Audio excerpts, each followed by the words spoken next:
Bonjour à toutes et à tous et bienvenue dans cette nouvelle édition du Marketplace Connect, un événement où vous pouvez retrouver des conférences, des talks, des plénières, des tribunes qui parlent de Marketplace comme son nom l'indique. Dans quelques instants, nous aurons Xavier Vauquois, PDG de Général Internet et Grégory Oran, fondateur et PDG de Zoom ici. Ils vont nous parler de financement de marchands. Avant ça, je tenais à vous rappeler que, avec tout ce procédé, vous avez un chat qui est mis à votre disposition. N'hésitez pas à réagir, poser des questions tout au long de la conférence. Voilà, on est chacun chez soi. Vous êtes peut-être au bureau ou chez vous, mais n'hésitez surtout pas à interagir. Tout ce dispositif est là pour ça et on aura beaucoup de plaisir à vous lire. On va pouvoir du coup commencer cette conférence. Le financement des marchands, le financement de capital avec un cas concret, c'est Xavier et Grégory. Bonjour à tous, je m'appelle Xavier Vauquois et je suis accompagné par Grégory Oran et on va vous présenter effectivement un cas que je trouve personnellement intéressant et qui va certainement parler à beaucoup de marchands puisqu'on parle de financement des marchands. Alors, globalement, aujourd'hui, la présentation, ça va être centré autour du capital, le financement des marchands. Donc, globalement, quand on dit ça, on prend 10 secondes, hein, mettre du capital au capital des marchands. Globalement, on a tout dit. Ça veut dire mettre de l'argent concrètement au capital des marchands pour qu'ils se développent. Mais on ne va pas parler que de ça parce qu'on a quand même 30 minutes à couvrir, qu'on a 2-3 petites choses intéressantes à dire. Alors, pour ma part, donc moi, je suis le PDG fondateur de Général Internet. J'ai aussi fondé une fondation parce que mon projet dit, comme vous allez le voir, c'est de faire en sorte que le business et la société fonctionnent ensemble. Alors, historiquement, depuis une vingtaine d'années, j'ai construit quelques relais de croissance dans quelques sociétés e-commerce que tout le monde connaît, comme Amazon, Uber, e-commerce, Cdiscount, et j'en passe. On est présent en Europe, avec notamment la France, et aussi dans la Silicon Valley en Californie. Alors aujourd'hui, je suis accompagné par Grégory. Grégory, je te laisse te présenter. Donc Grégory Oran, donc je suis le PDG de Zoom ici, je suis un pionnier des marketplaces pour être marketplace aux alentours de 2004, puis bêta marketplace, donc place de marché en 2006, pour évoluer sur le métier de la distribution sur les places de marché. Et désormais, on est leader de ce métier-là, de la distribution sur les marketplaces avec une plateforme technologique qu'on a mis en place pour opérer tout ça. Voilà, donc aujourd'hui, tu as une quarantaine de places de marché sur lesquelles tu es présent. Et effectivement, une quarantaine et une belle activité, puisque tu fais, en fonction des années, entre 10 et 20 millions de revenus pour le moment de revenus sur les places de marché. Donc, c'est quand même non négligeable. Alors, aujourd'hui, comme je vous disais, on va parler du financement des marchands parce que concrètement, on investit dans les marchands et plutôt que de raconter des trucs qu'on ne fait pas, je me suis dit que c'était une bonne idée de parler d'un cas concret. Et on va faire ça sous forme de dialogue parce que globalement, c'est beaucoup plus intéressant. Et puis, je m'entends très bien avec Grégory. Donc, un mec assez sympa. Donc, on est bien aligné. On est bien aligné et on peut justement parler sous forme de dialogue de ce qu'on fait ensemble. Et voilà. Donc, parlons des financements des marchands. Alors, un petit peu de contexte avant, histoire de positionner qui on est et ce qu'on fait. Moi, donc, comme je le disais, j'ai créé Général Internet pour faire en sorte que le business et la société grandissent ensemble. Ça veut dire que concrètement, moi, mon but, c'est d'instaurer le don dans les pratiques marchandes. Et plutôt que de demander aux gens de donner, je me suis dit que j'allais créer des relais de croissance un peu partout, faire en sorte que ces relais de croissance dégagent des revenus, dégagent des profits. On prend une partie des profits pour le gagner et on finance ainsi des grandes causes. Donc ça, c'est le projet. Et tout ce qui m'anime va de toute manière, depuis le premier jour de ma vie, tourner autour de ça. Mon but est de construire un modèle de société un peu différent. Donc j'ai aujourd'hui construit l'entreprise, j'ai construit une fondation. Et comme je vous disais, à chaque fois que l'entreprise gagne elle redonne à la fondation, qui elle-même redistribue. Alors aujourd'hui, on a redistribué à quelques causes. On finance l'Institut du cerveau aussi sur le cancer, on finance l'Institut du cerveau de la moelle épinière pour la maladie de Parkinson et l'Alzheimer, on finance le Resto du Cœur, on finance l'autisme, on finance des choses modestement encore, à coût de quelques centaines de milliers d'euros, mais bon, c'est déjà pas mal pour un début, et on va continuer. Alors, comment on fait? concrètement, on fait croître les revenus et puis on partage une partie des gains pour financer des grandes causes. Donc, à chaque fois qu'on fait quelque chose, c'est pour gagner de l'argent. Je ne suis pas philanthrope au départ, mais par contre, je suis philanthrope dans la manière de redistribuer. Comment on fait? Ça passe par l'investissement. Donc, on investit dans des marchands, mais pas que. Et puis, une fois qu'on a investi, on va apporter ce qu'il faut pour réussir. Et le but, c'est d'inventer des relais de croissance, d'inventer des sources de génération de cash pour aller chercher des revenus et des profits. Et qu'est-ce que ça fait au final, à la fin? Ça fait une société qui fournit du capital, donc à la fois au capital, ou alors de l'argent dans du financement de trésorerie, notamment avec le financement des commandes des marchands. Et on fait ça uniquement pour les marchands en qui on a complètement confiance maintenant. On a une deuxième activité qui est ce que j'appelle le business analytics. Donc là, on fournit de la technologie complète on va en parler dans la suite de la présentation, pour faire en sorte d'exploiter les données. On a un logiciel aussi qui est plus orienté data mais finance, pour faire en sorte que l'entreprise sache exactement de quels besoins financiers elle a, quels sont les besoins financiers, faire en sorte que les comptables ne s'arrachent pas les cheveux avec les données de paiement des places de marché, par exemple.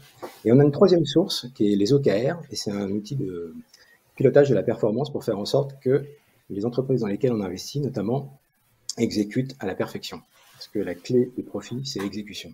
Enfin, c'est ce que je pense. Au niveau de l'investissement, on a un fonds qui est aux États-Unis et qui investit à la fois dans des small cap cotés et à la fois dans des marchands. On ne recherche pas aujourd'hui tous les marchands, même si on ne s'interdit pas de financer des tout petits marchands, mais aujourd'hui, on cherche des marchands qui font plus de 5 millions d'euros de GMV sur les places, qui en général ont une activité sur plusieurs places de marché et qui ont un historique de 2 ans. Et donc ça, c'est la première source, mais comme je vous dis, on ne s'interdit pas de regarder autre chose. Et la deuxième chose que l'on fait avec le fonds, c'est le financement des commandes. Je vais parler de quelque chose que je trouve assez intéressant, qui est mon regard sur les marchands et ce que peut être l'avenir des marchands, en fait. Alors, comme je vous dis, je travaille aux États-Unis, je travaille en Europe. Et ce qui m'intéresse, c'est qu'on regarde, et en général, c'est quelque chose que peu de monde fait, le marché, non pas en fonction de ce qui se voit, mais en fonction de ce qui ne se voit pas. Et il y a un très bon économiste des Français, au passage, qui a servi à la construction des US, qui s'appelle Frédéric Bastiat. J'invite tout le monde à lire cet économiste des années 1850, parce qu'il regardait tout ce qui se passait dans la société, à la fois sous l'angle de ce qui se voyait, mais aussi de ce qui ne se voit pas. Alors, ce qui se voit, par exemple, si on prend Amazon, c'est une grande société e-commerce mondiale avec 350 millions de produits en ligne, 2,8 milliards de visites par mois, une GMV en 2020 totale de 475 milliards de dollars et une GMV des marchands de 295 milliards. Ça, c'est ce qui se voit. Ce qui se voit aussi, et ce qu'ils disent, c'est qu'ils ont 4000 marchands qui vendent pour plus d'1 million. Et ils disent qu'ils ont 500 000 marchands aux US. De l'autre côté, ce qui se voit, c'est qu'on a d'autres places de marché, des Cdiscount, des Fnac, Darty, j'en passe, qui ont certainement, qui existent, mais qui sont en général plus dans la lutte pour se développer ou pour survivre. Et ces places sont aussi dans une obligation, quelque part, de s'associer à d'autres pour peser plus lourd. Ça, c'est d'un côté les places historiques. Et puis, on a des nouvelles entreprises qui ont enfin décidé de créer des places. Alors, évidemment, Miracle apporte vraiment une brique essentielle à toutes ces entreprises pour se développer, puisqu'elle leur permet de créer les marketplaces. Mais donc, il y a toute une nouvelle couche d'entreprises qui vont avoir leur place de marché et qui vont arriver sur le marché si elles ne sont pas déjà arrivées. Hein. On n'en est qu'au tout début, à mon avis, de l'histoire des places de marché fournies avec Miracle, mais c'est un autre, ça c'est ce qui se voit.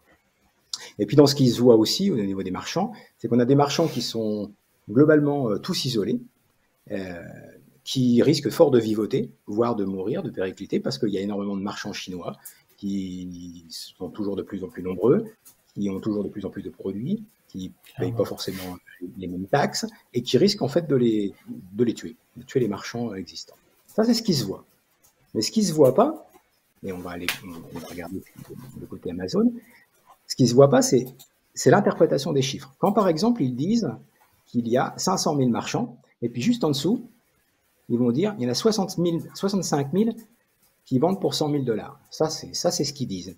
Ce qui ne se voit pas, ben, c'est en fait qu'il y en a 435 000 qui font moins de 100 000 $. Et si on prend avec un vulgaire calcul mathématique, on dit, ben voilà, ils vont faire donc maximum 100 000 $, ça représente une GMV de 43 milliards. Cette partie-là, la partie des 435 000 marchands qui font moins de 100 000, c'est maximum 43 milliards. Et puis on continue la lecture, ils disent, il y a 27 000 marchands qui font plus de 500 000 $. Ben ça veut dire du coup qu'il n'y a plus que 28 000 marchands qui font moins de 500 000. Et encore une fois, ces 28 000 marchands, si on prend vite fait un petit calcul de la GMV maximum que peut faire ces marchands, on est aux alentours de 19-20 milliards. Et puis on continue la lecture et on voit ici qu'il y a 4 000 marchands qui font plus qu'1 million. Donc finalement, ça va vouloir dire qu'il y en a 23 000 à peu près qui vont faire moins de 1 million, donc 23 milliards maximum de GMV. Et si on additionne finalement ces trois GMV total, on arrive à peu près à 44, plus 19, plus 23. Donc en gros, sur les 295 milliards en tout, tous les marchands d'Amazon, ça veut dire que les 4 000 qui font plus d'1 million, évidemment ils ne le disent pas, finalement génèrent 210 milliards de GMV. Et si on fait simplement la moyenne, on va voir que ces gros marchands pèsent pour une GMV en moyenne de 52,5 millions par an. Ça, c'est hyper important. Parce que ceux qui grossissent, si on regarde le tableau de gauche, et ceux qui pèsent lourd, on voit que ce sont ceux qui ont une antériorité inférieure à 2016 pour eux, et juste un peu au-dessus de 2016. Ça veut dire que, globalement, les marchands qui tirent vraiment leur épingle du jeu sont des marchands qui, en moyenne, pèsent 52 milliards et qui ont plus de 6 ans de... 52 millions. 52 millions, pardon, par mois, et qui ont une antériorité supérieure à 6 ans. Et ça veut dire que c'est ce qu'il faut atteindre quelque part pour se développer, parce que tous les autres, en fait, ils ne gagnent pas de sous, ils luttent, et je pense que je laisserai Grégory plus en parler, parce qu'il connaît bien le problème de l'opérationnel. Et atteindre une GMV de 52 millions, eh bien, il n'y en a pas beaucoup qui vont être élus. Il n'y en a pas beaucoup, parce que ça demande beaucoup de capitaux. On peut pas, c'est assez rare d'avoir un marchand qui a commencé à 100 000 $, puis qui va à force de sa petite énergie avec sa petite équipe vers 52 millions. Ça, c'est pas très vrai. Et on le voit dans un phénomène qui est en train de se passer chez Amazon depuis, sur ce qu'on appelle les agrégateurs Amazon, depuis 2020. C'est ce qu'on appelle les agrégateurs Amazon. Ce sont des entreprises qui vont amener le capital pour agréger les marchands et faire les marchands beaucoup plus forts pour atteindre cette GMV de 52 millions minimum, en fait. Et on veut voir que, globalement, il y a 2,5 milliards de dollars par trimestre en plus pour construire des sociétés. Alors, il y en a certains qui vont les appeler les SPAC en finance, mais des sociétés qui vont attirer des capitaux, les agréger pour faire en sorte de créer des fédérations de marchands et faire en sorte que ce soit plus lourd, qu'ils puissent se développer et quelque part tuer les autres. Et c'est comme ça, c'est comme ça, c'est un gros phénomène. Alors, pourquoi ouvrir son capital finalement? Parce que tout simplement, l'isolement, c'est le tue-rêve de tous les marchands. Donc, il y a la première chose qu'on va gagner à ouvrir son capital, c'est la liberté. Pourquoi? Parce que globalement, personne n'est bête, donc tout le monde est expert, il y a beaucoup d'experts, vous êtes engagés, et à vous unir, vous allez vous simplifier la vie. Vous allez arrêter de passer du temps sur la compta, vous allez arrêter de passer du temps sur des trucs qui ne vous plaisent pas, et peut-être vous focaliser sur des choses qui vous plaisent. Et au passage, pour certains qui sont dépendants de leur capacité de travail, vous allez peut-être pouvoir enfin prendre des vacances une fois que vous travaillerez avec d'autres gens brillants comme vous. Ça, c'est la première chose, c'est la liberté. Le deuxième, c'est l'effet groupe. Pourquoi? Parce que à plusieurs, on pense différemment, on pense en général mieux, et on fait des plus grandes choses. Et personne n'a réussi à faire des grandes choses tout seul. Chaque fois, il y a quand même un groupe. Le troisième point qui me semble important, c'est l'indépendance. Vous avez tous besoin de devenir indépendant des Amazon, des Cdiscount ou des Fnac ou autres en tant que place de marché. Vous ne pouvez pas reposer que sur un, parce que quand il coupe son canal de vente, là, ça peut être la crise. Et vous ne pouvez pas non plus vous reposer sur ces places dans le cas où elles sont aussi vos sourceurs, donc ceux qui vous approvisionnent. Parce que s'ils vous mettent d'autres prix, bah, vous êtes aussi mort. Donc l'indépendance vis-à-vis d'eux passe par le fait de grossir. Le 4e point, c'est la marge. Bien évidemment, quand on somme les GMV, mais qu'on réduit les frais structurels, ou qu'on négocie de meilleurs prix d'achat parce qu'on est plus gros, eh ben la marge, elle s'en ressent. Et la marge, c'est votre capacité financière pour développer l'entreprise et pour mieux vivre. Donc, développer la marge, c'est le 4e point. Et au final, naturellement, quand on développe la marge, ben, il y a l'argent. Donc, à s'associer, vous allez forcément augmenter les revenus de l'entreprise, vos revenus personnels, votre capital et peut-être mieux préparer une retraite qui sera bien méritée au passage. Donc, le but, c'est de rompre l'isolement et peut-être éviter le risque de disparaître. Donc, vous allez pouvoir mieux utiliser votre temps. Comme je vous disais, vous allez arrêter les tâches administratives pénibles. Vous augmentez les capacités, vous avez plus d'argent pour faire des grandes choses. Et vous pouvez potentiellement devenir leader et conquérir l'Europe. Alors, on va en parler avec Grégory dans la suite, parce que Grégory, il a quand même choisi d'ouvrir son capital et il avait identifié les risques que je vous montre là, qui était le risque de ne pas ouvrir son capital. Eh bien, le bateau, il peut couler. Et il coulait des fois plus vite qu'on ne pense. Pourquoi? Parce que les marges sont faibles, parce que si on vous ferme des places de marché, ça peut être une crise très grave, parce que l'approvisionnement trop concentré sur quelques fournisseurs est aussi un danger. Donc, il faut éviter ce risque. Alors maintenant, on va parler du cas concret, sous forme d'un petit discours très limité, parce que c'est fini maintenant que je parle tout seul, et parce que c'est un peu pénible de m'écouter de toute manière. Donc, on va parler à deux. Alors, Grégory, donc, toi, Grégory, tu es là? Voilà. Oui, tout à fait. Juste sur la. Moi, j'aime bien effectivement l'image du slide juste avant où on voit l'augmentation du financement des sociétés en charge de regrouper justement les gros vendeurs et on voit bien en fait le raz-de-marée qui est en train d'arriver justement des US, mais il y a la même chose en fait côté Chine et ça démontre clairement qu'il est nécessaire de s'unir, de se regrouper également au niveau européen. Voilà. Donc nous on s'est rencontrés effectivement sur cette partie Marketfire, donc qui est le logiciel qu'édite ta société, sur un double besoin, je dirais, qui était d'une part d'avoir un financement des commandes dans la mesure où les places de marché payent tardivement, selon les places de marché. Effectivement, il y a un BFR qui est positif sur la plupart des places de marché versus le délai de règlement des fournisseurs. Et c'était important d'avoir cette capacité-là de financer pour équilibrer le BFR, mais également il y avait toute la notion d'encours, la totalité de l'encours des places de marché qui est intéressant d'avoir par un tiers, notamment vis-à-vis des partenaires bancaires avec lesquels on échange, parce que finalement on a ces données plus ou moins agrégées en interne, mais de pouvoir avoir un outil qui permette de communiquer ces éléments-là auprès de tiers et de les fiabiliser, même aussi au niveau des commissaires aux comptes, etc., c'est quand même très important. Et c'est comme ça qu'on a commencé nos premiers échanges ensemble. Ouais, on a commencé à discuter, et en fait, on a commencé à discuter, à comprendre les problématiques de chacun pour finalement atterrir autour de cette solution d'investissement au capital. Ça, c'est... Voilà. Alors, j'ai pas les slides, mais...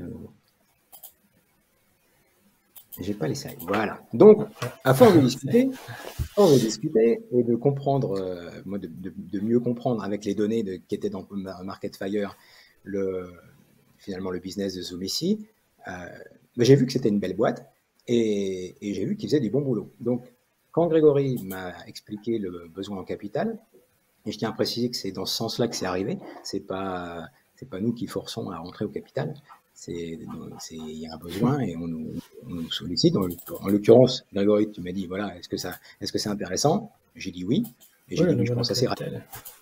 Et j'ai dit oui assez rapidement, et voilà, et ça s'est fait de manière très pragmatique, très rapidement. Et on avait un besoin, il y avait un autre besoin, donc, qui était de croiser les données, d'analyser les données à la fois internes et les données internes de Zoomici et les données externes. Donc les données externes, c'est les places de marché, etc. Donc on a réussi avec les données à générer cette confiance en fait. Et la confiance nous a amené à une troisième étape, qui est la prise de participation. Alors là, elle est assez simple, parce que ça s'est passé très vite.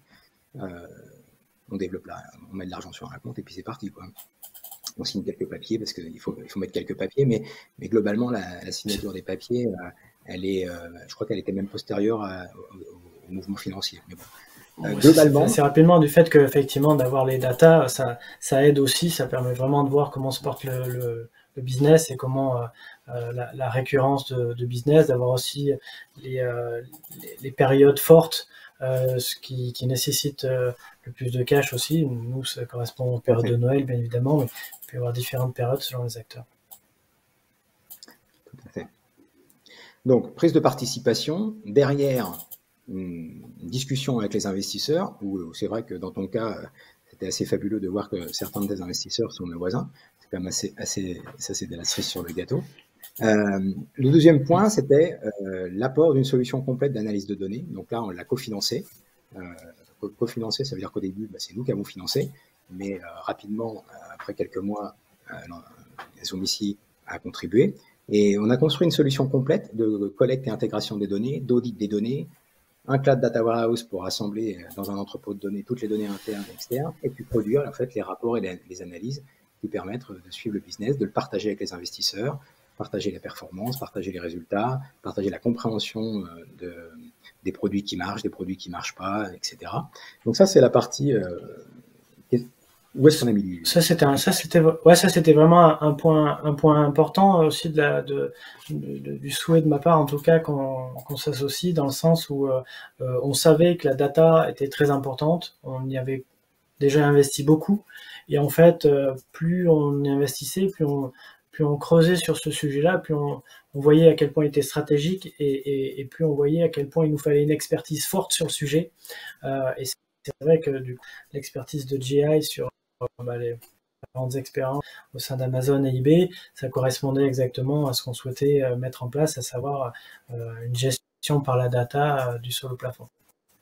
Voilà, donc ça, c'est des choses qu'on a fait principalement dans la Silicon Valley. Je peux pas dire qu'on a eu le même succès en Europe avec des places de marché européennes sur ce sujet-là, parce qu'il n'y a pas la même conviction que les datas sont clés, ou en tout cas pas avec nous. Donc voilà, je le prends aussi pour moi, il n'y a pas de souci.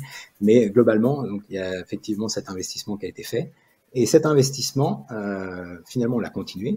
La solution data, on l'a complètement mise en place. Donc là, il y a un énorme travail entre tes équipes et les miennes, en l'occurrence, pour mettre en place tout le dispositif de pilotage de l'entreprise par les données, qui a été assez rapide, parce qu'en 3 mois, on avait le POC, on avait réussi le POC, je crois, et les 3 mois d'après, on a industrialisé, et là, maintenant, voilà, on s'en sert, on mesure le revenu tous les jours, ce qui marche pas, la marge, on regarde les top produits, on regarde l'intégration, tu me disais aussi l'intégration des produits sur les places que tu voulais, toi.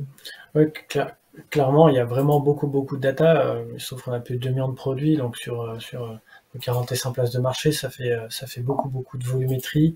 On parle en millions, voire milliards de lignes au total de mise à jour sur les données data, et c'était nécessaire d'avoir effectivement du data warehouse pour pouvoir stocker tout ça, pour pouvoir ensuite l'afficher comme on pouvait en avoir besoin dans des délais en temps réel. C'est vrai que c'est un gros plus qu'on a maintenant pour pouvoir faire de l'analyse à la commande, au produit, sur l'ensemble du business. C'est clair, donc ça, c'est des choses qu'on a fait aux US, notamment chez les leaders des places de marché, et on a bien envie d'amener aux marchands dans lesquels on investit, ça c'est clair.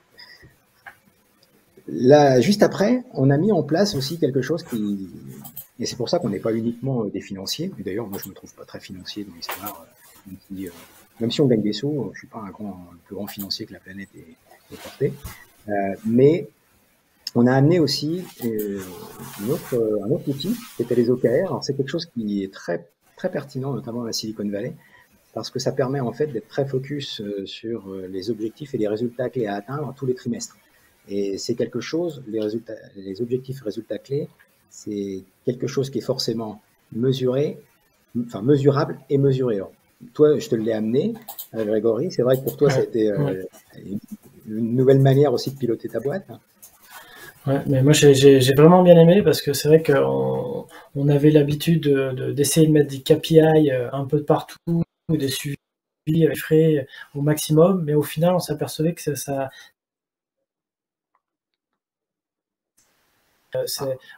on avait l'impression que c'est plus vers du flicage. Et c'est vrai que l'apport d'AR a vraiment changé ça. Moi, ça m'a permis d'avoir une efficacité au niveau de la délégation, de l'objectif stratégique de la société, vraiment différent. Et chaque équipe a pu prendre en charge la direction par les OKR, qu'elle soit validée collégialement également, et qu'ensuite tout le monde puisse orienter son énergie dans cette direction-là. Et bien évidemment avec un suivi chiffré, mais vraiment quelque chose qui soit très moteur pour la stratégie globale de l'entreprise. Et c'est vrai que ça a été un gros plus. Et d'ailleurs, on le voit, ça met toujours un petit peu de temps à se mettre en place, mais là, depuis que c'est en place, on a fait des bonds de géants en très peu de temps. Et c'est vraiment une grande partie aussi grâce à cette mise en place de cet outil qui a changé la dynamique ensemble, de l'ensemble de l'équipe. Alors nous, on l'a mis en place dès 2018 chez Géant Internet, et c'est vrai que c'est très pertinent. Il faut savoir, pour ceux qui, je pense la plupart qui écoutent aujourd'hui ne connaissent pas, c'est un des outils qui est utilisé, pas celui-là, mais c'est de la méthodologie, une des méthodologies clés chez Google pour arriver à performer tous les trimestres, ou des boîtes tout le monde dans la Silicon Valley connaît ce que c'est qu'un OKR, et bon, si un jour en Europe on le sait aussi, ce sera bien, mais c'est vraiment très pertinent. Alors l'outil, nous, on l'a mis sur le web, c'est giokr.com, pour ceux qui veulent le tester. En plus, il est gratuit pendant une semaine, et de toute manière, c'est avec ça que nous, on ne gagne pas d'argent avec ça, on le fournit pour 5 $, je crois, par utilisateur, mais voilà, c'est un outil qui permet de faire du pilotage de la performance. Alors, là où on en est aujourd'hui, finalement, la collaboration nous amène à avoir réinterrogé la stratégie. Et il y a eu une refonte de la stratégie, refonte du business plan, et on est dans une série A de 5 millions. Donc cette année, on va lever 5 millions d'euros pour Zoom ici, pour en faire le leader européen. Et il est déjà un leader, mais on va rendre l'entreprise beaucoup plus performante et beaucoup plus profitable aussi. Donc cette levée-là, elle sera à mon avis, clôturé dans l'année, et ça nous permettra de passer à une étape d'après.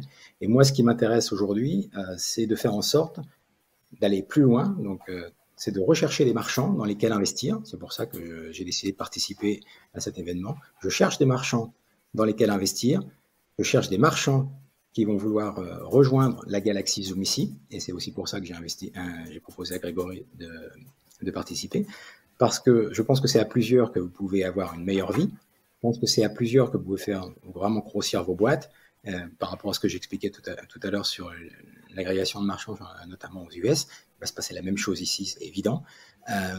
Donc il y a un réel intérêt pour ceux qui veulent soit faire grossir leur boîte, soit avoir un co-actionnaire que nous serions, soit même céder leur boîte. Voilà, nous on est...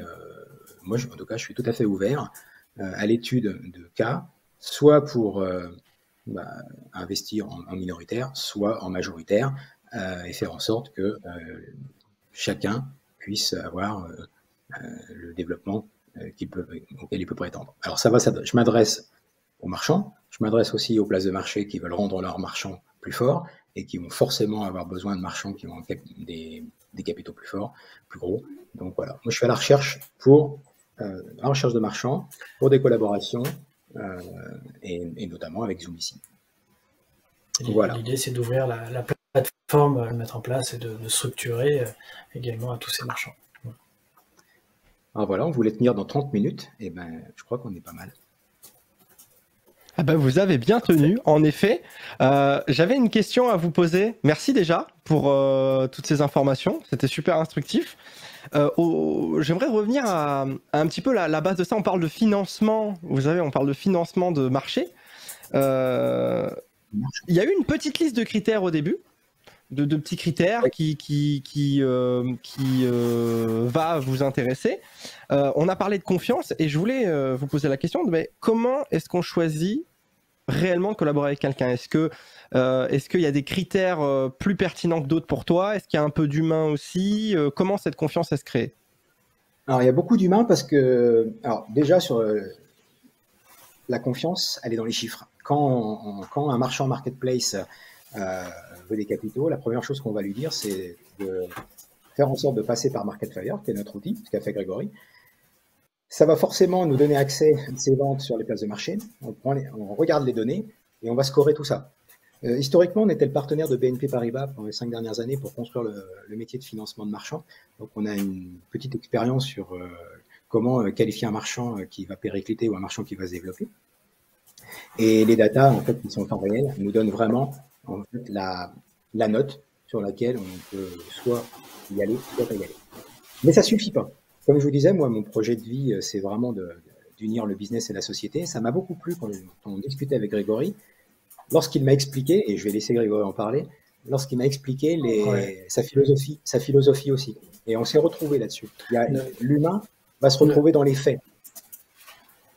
On s'est retrouvés effectivement dans la mesure où moi, ma vision, c'est qu'à mesure qu'on va grossir et avoir ce rôle central au niveau de ces différents écosystèmes de marketplace et de vendeurs, de sellers, on se doit de faire les choses mieux que certains grands groupes américains, pour pas les citer, qui sont assez pointés du doigt et par moments à juste titre, parce que on voit que finalement on peut faire les choses différemment.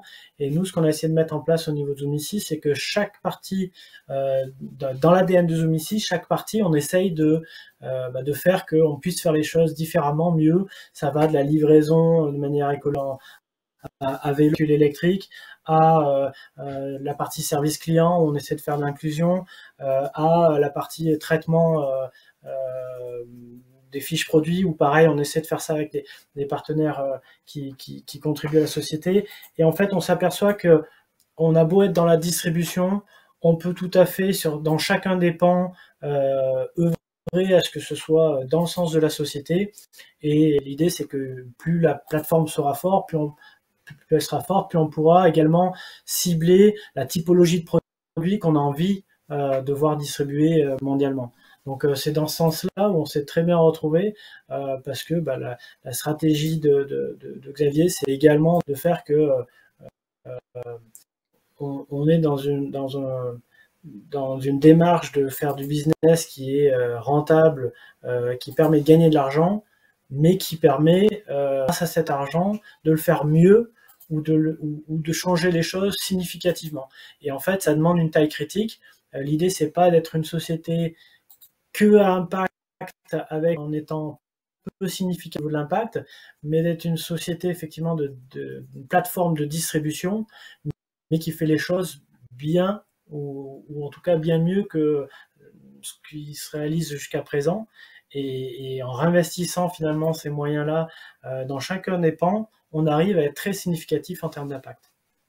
Donc voilà, donc moi ça me plaisait bien, les actions que Grégory faisait pour l'inclusion de personnes en difficulté, par exemple au service client de Zoomici, ça me plaisait bien l'idée de livrer avec le dernier kilomètre à vélo, ça me plaisait bien d'avoir aussi potentiellement la livraison de produits de petits artisans qui sont au fin fond de la France et faire en sorte qu'ils puissent livrer quelqu'un en Pologne. Moi j'aime beaucoup la construction de l'Europe, je suis un Européen relativement convaincu, je trouve que Zoomici permettait de livrer un petit fabricant qui est assez isolé dans le monde, à un autre client qui est autre part en Europe. Je trouvais ça fabuleux. Donc tout ça m'a amené, en plus des données qui étaient positives dans Marketfire, à dire banco, on y va, et rapidement, quoi. On ne va pas prendre 100 ans à faire un audit financier de Zoomici, etc. De toute manière, en plus, je voyais très bien ce que ça voulait dire, parce que je connais bien le monde des distributeurs, je connais bien le monde des marchands, et je sais qu'il faut faire 50 à 100 millions de GMV avant de pouvoir être un vrai marchand qui pèse.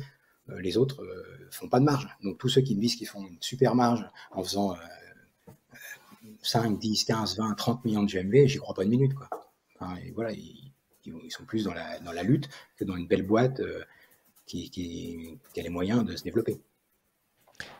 Du coup, ce n'est pas qu'une question de chiffres aussi, du coup, dans cet exemple-là.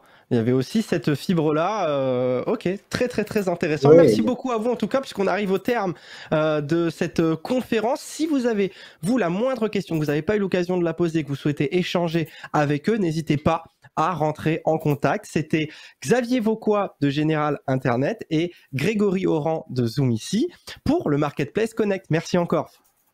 merci. Merci.